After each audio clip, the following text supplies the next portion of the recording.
Okay, so continuing on that last video, I was always interested in like doing things that made me uncomfortable and conquering whatever those things were.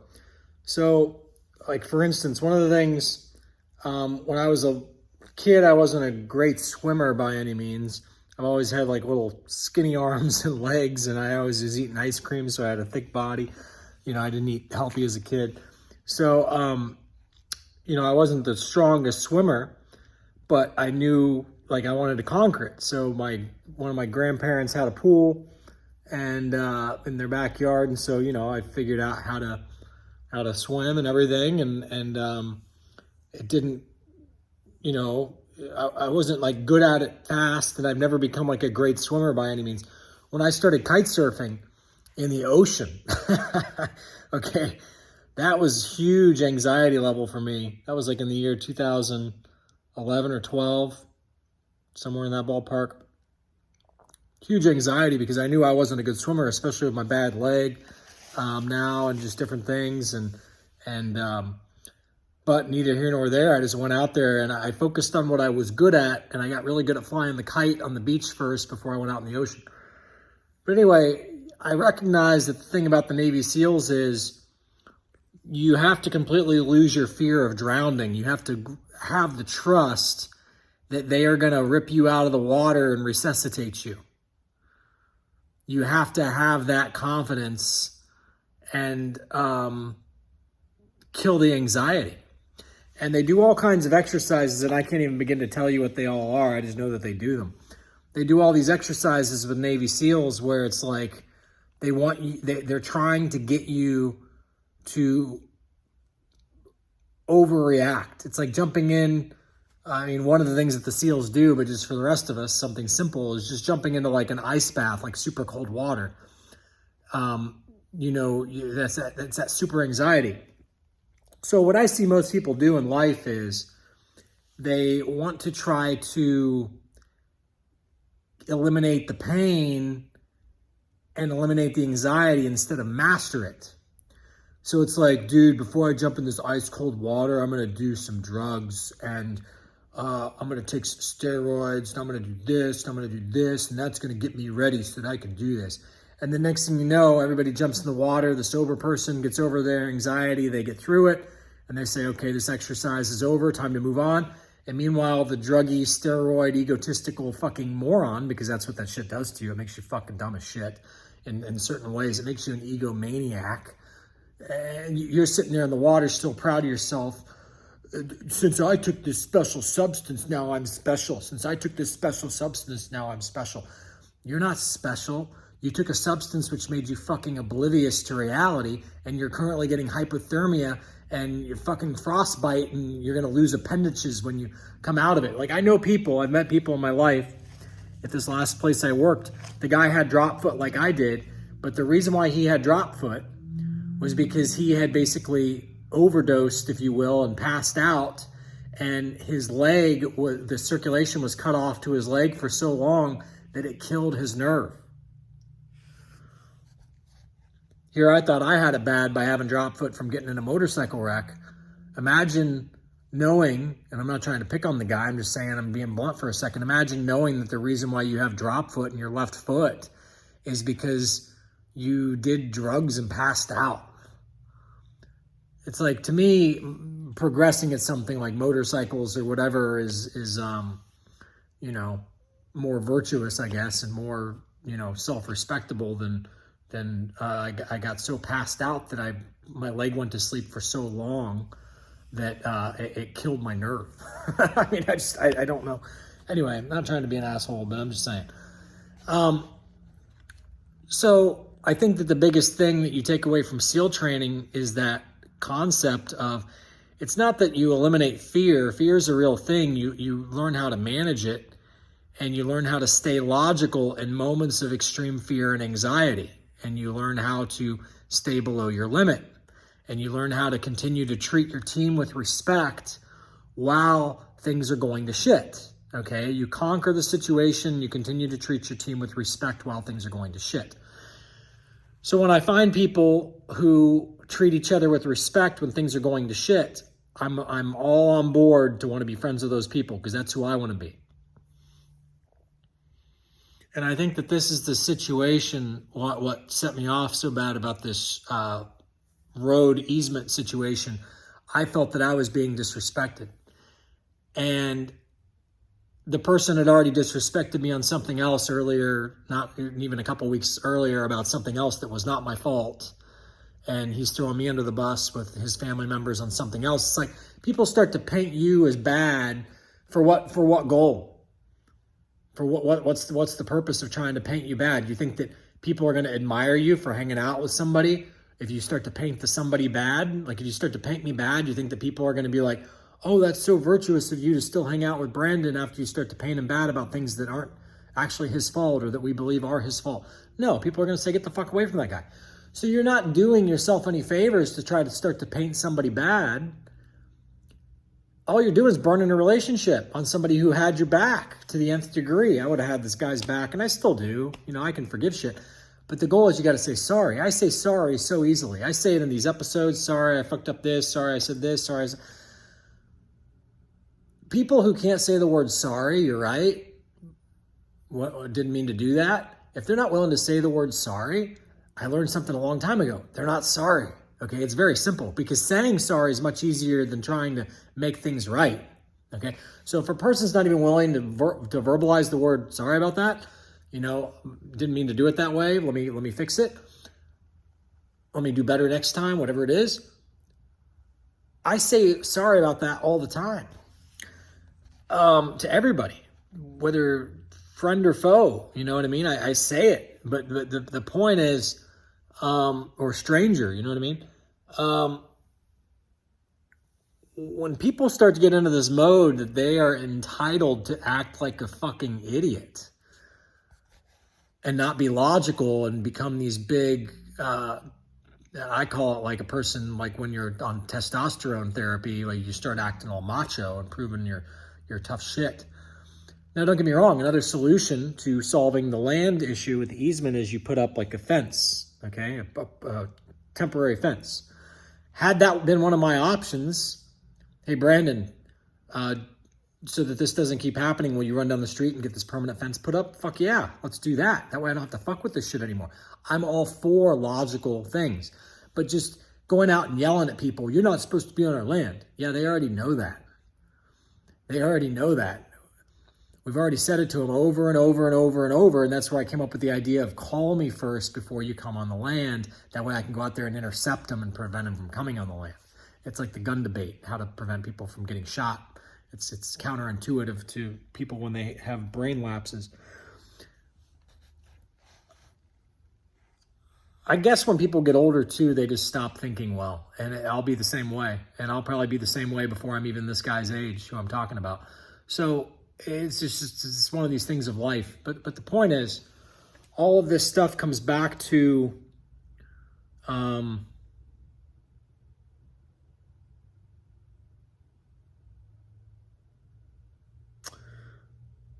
what I started with the last episode about, you know, people originally assume that, oh, I'm on the proper team, therefore we're entitled to have the biggest and best weapons so that we automatically win. I have a lot of respect, and I'm a believer in the concept that if we're going to have a war, it would almost be better if we went back to having samurais and everybody used swords. And you say, oh, how barbaric. No, you know what's barbaric is when you fucking launch a nuke or launch a fucking bio disease or, you know, bioweapon or something like that, and you're just sitting at some fucking office in some bunker underneath the Pentagon or some shit. That's barbaric. But you're just not there to be part of it so you can pretend that you're better than them. You're not better than them. Okay, so the point is, I'm not saying everybody needs to become samurais. I'm saying that if we would have it where humanity understood that there needs to be a code to where there's a limit to weapons, and we're going to have a fair war, fair battle, if you will, of those who want to participate, and the winning team will be given a reward. It doesn't mean they're going to take over the world, but it means there will be a dispute, and the winning team will be given a reward. Now you've still got your population reduction. You've got people who want to resort to violence, given their outlet to be the person they want to be. Now there's some honor behind it. I've been thinking about this stuff since I was a teenager. This isn't stuff I just thought up, now that I'm getting older. This is wisdom I've had inside me for a long time about we can't just keep moving forward with more and more advanced weapons. And I could see that that's why Israel and all these places feel justified to just not play by the rules, is because I think at least Israel believes, or at least at one point believed, they would never nuke anybody. So anybody else who wants to develop more nukes is off limits. We're not going to allow it to happen. I'm not saying Israel's good. I'm just saying this is one aspect of Israel's thought process where I'm like, okay, I can see where they're coming from there, I guess. I don't care if doctors tell me I don't have enough testosterone, I need to take testosterone therapy or whatever. I have never met a person who, once they get into this shit, is a person that I admire anymore. They always go downhill from the person that I admired. So it's an addiction. It's a complete addiction where they like to pretend that because it makes them feel better, it makes them a better person. I don't think they're a better person. I think they become total fucking idiots. And I'm starting to be able to see it from a mile away when people get into this stuff. It just changes their behavior, changes their rationale.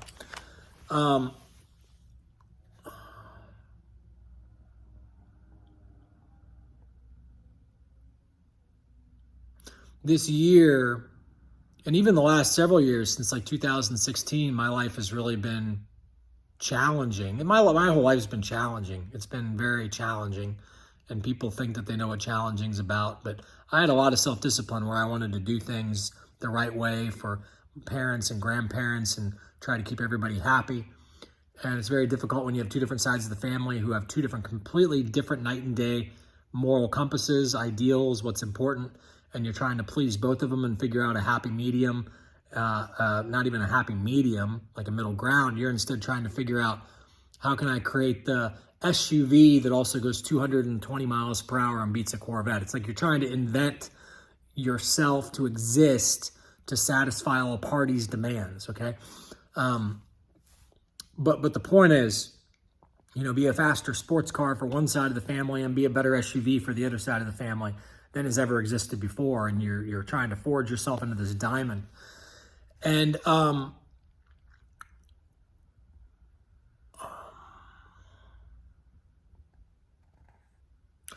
I genuinely believe that the self-discipline aspects that I've always applied to myself, which, I mean, you're saying, oh, you're not self-disciplined at all. You act like a crazy man on these YouTube channels. I've never vented publicly before I started doing this YouTube stuff. I'd kind of write stuff on Facebook. I'd type it out, but I wouldn't make like videos per se as much. Actually, Facebook was where I started doing it first, back around, I don't know. Before COVID, I started kind of warning people. I was like, the world leaders don't like you guys, and you guys are going to find out the hard way that you're not entitled to a perfect life because you guys are remaining blind to how fucking stupid and oblivious you all are, and the world leaders judge you on the fact that you are oblivious. So,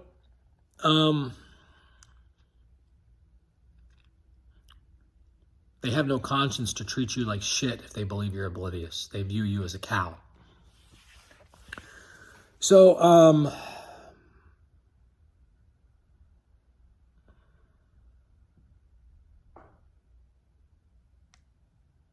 I'll just throw this into this episode. I want to, in part 3 of this, I'll probably get back to talking more about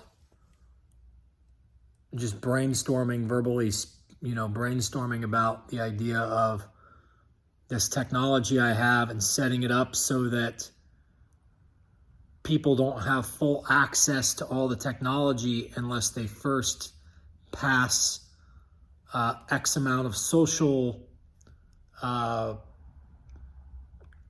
credibility, which my website also has this provisions for, unlike anything that anybody's ever seen beyond what China's is. It's more fair than the way that these other places are set up. Mine is very profoundly simple. It's elegant and simple the way that it works. It's like anybody can understand it. It works for mechanics. It works for dental assistants, it works for chefs, it works for waitresses and waiters, it works for just all kinds of stuff, everything that you could think of, it works. And people who work on your roof, I mean, just, repair, replace your roof, roofers, it works all over the place. It works for the car business, it works for the housing industry, it works for everything. And that is something that's part of the ecosystem of what all that I have. But the point is, maybe there's a way to, and I'll just say this, I wonder if there's a way, because my best ideas are when I verbally said that to my website guy. I'd sit there and say, I wonder if there's a way to reinvent the whole entire auction process. And then boom, it's like download, brrr, it's like something just gives me this idea, and it's just, it's unbelievable what it was that came to me when I asked that question out loud. But so we'll do this again, because I don't have my website guy to talk to. He's too busy for me to an extent, which I'm not faulting him. Everybody's just busy.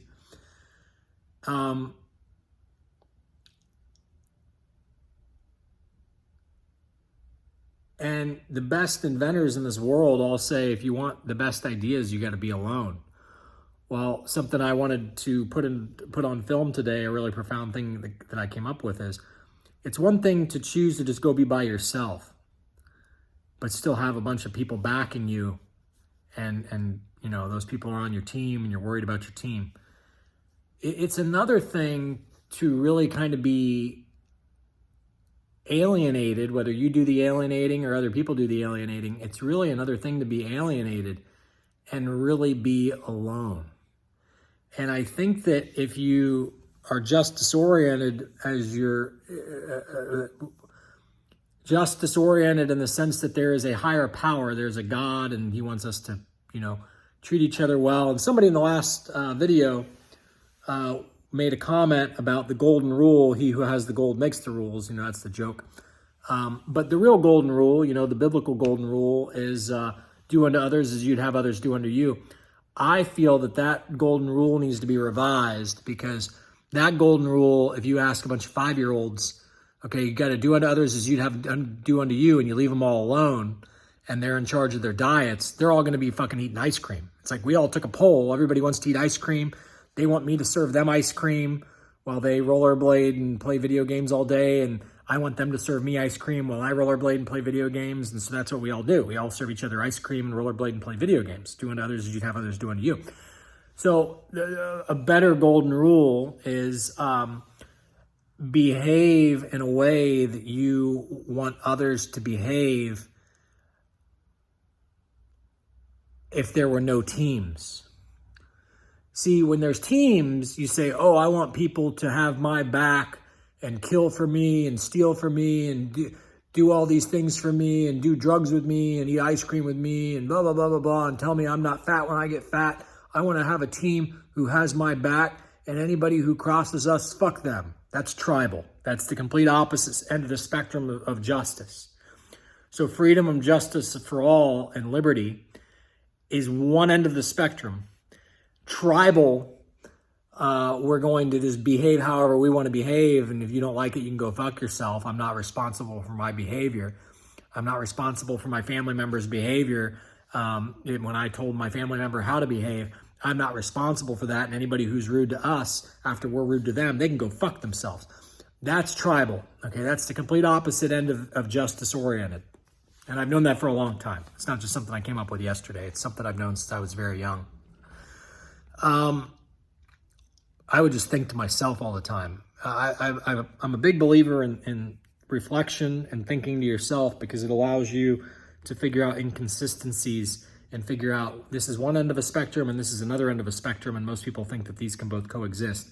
It's like getting on an elevator with a mental retard and saying, I want to go up. And then you hit the down button and they start crying, and it's like, okay, let's go up. So you hit the up button and they're like, hey, now we can go to Chuck E. Cheese, or now we can go to this GameStop store, blah, blah, blah, blah, blah. And you're like, those are both down from where we are. Now, they're up.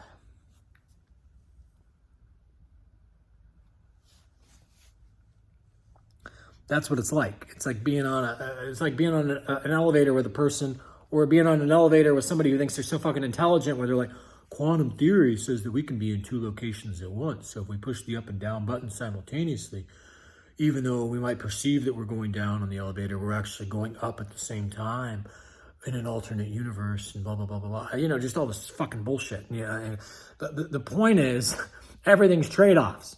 Let's get back to reality, you mindless pieces of shit. Do we want to go down right now and then we can go up later? Or do we want to go up right now and then down later? Everything's trade-offs, okay? Well, let's come up with a battle plan here. We can't do everything at once. But the point is, so many people that are busybodies, they look at me in like a disgusting way where they're like, this guy just sits around and thinks all the time. But then when I want to show them what all my thinking has generated, all the diagrams, they don't have time for that. So they don't understand the same way that they look down at me, I look down at them. I see a fucking ostrich running, a brainless fucking ostrich just running around. And then when they see that I figure out ways to make money, they want part of it. Oh, cool. How'd you figure that out? Well, because I don't run around like a fucking ostrich with my head cut off all day long. But, you know, it is what it is. You know, it's fine. You can do it too. What I figured out to earn money, it's fine. You can be part of it. But how about next time I'm sitting there thinking about what the next big idea is? You don't run around and tell your friends that I'm a lazy piece of shit just because I think instead of move real fast because my leg is fucked up. I don't really have a choice anymore. I used to be both, okay? But now I'm more lenient towards thinking instead of running around fast all the time. But anyway, that's a long enough video. We'll end that one. Continue to the next one later. See ya.